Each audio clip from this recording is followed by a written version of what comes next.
بسم اللہ الرحمن الرحیم۔ شروع اللہ کے نام سے جو بڑا مہربان نہایت رحم کرنے والا ہے۔ تمام دیکھنے اور سننے والے دوستوں کو خلوص برا سلام۔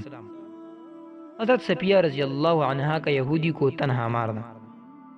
حضرت صفیہ رضی اللہ عنہا حضور اقدس صلی اللہ علیہ وسلم کی پھوپھی اور حضرت حمزہ رضی اللہ عنہ کی حقیقی بہن تھی۔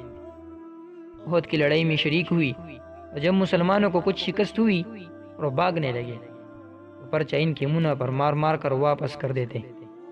غزوہ خندق میں حضور اقدس صلی اللہ علیہ وسلم نے سب مستورات کو ایک قلعہ میں بند فرما دیا تھا اور حضرت حسان بن ثابت رضی اللہ عنہ کو بطور محافظ کے لیے چھوڑ دیا تھا۔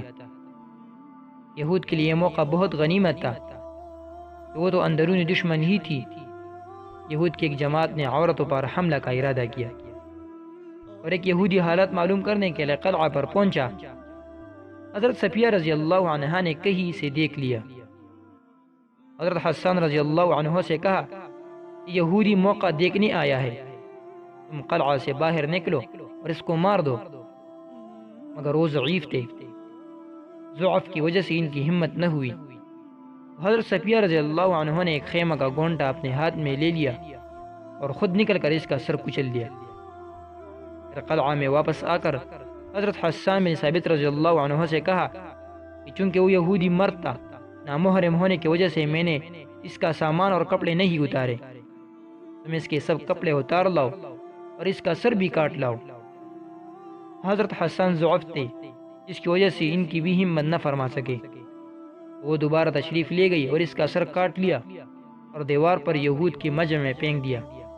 وہ دیکھ کر کہنے لگے کہ ہم تو پہلے ہی سے سمجھتے تھے کہ محمد صلی اللہ علیہ وسلم عورتوں کو بالکل تنہا نہیں چھوڑ سکتے، ضرور ان کے محافظ اندر موجود ہے۔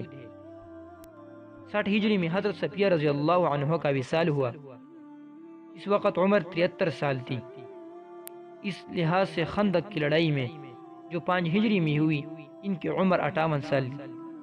آج کل اس کی عمر کی عورتوں کو گھر کا کام بھی نہیں ہو جاتا، بجائے ایک مرد اس کا قتل کر دینا اور اسی حالت میں یہ تنہا عورت تو ایک کافر کے سر کچل دینا۔